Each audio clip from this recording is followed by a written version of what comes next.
So hey everyone, welcome back to the quick and very interesting tutorial. Where in this quick tutorial, I'm going to show you how you can find the area codes for any US city. Now, in order to do it, all you need to do is just simply open any of the browser you have. For example, if I open the Google Chrome browser, here you have to search for allAreaCity.com.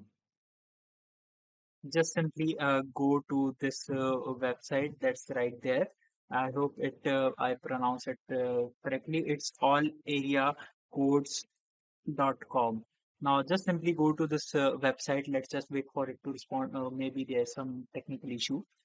Now, once the site gets loaded, here you can see it will look something like this. Now, here all you need to do is to just simply go to this option of area code and just simply you can either search any city by area code, or when you zoom in on this map, here you can see the city codes for each city has been right there on this list.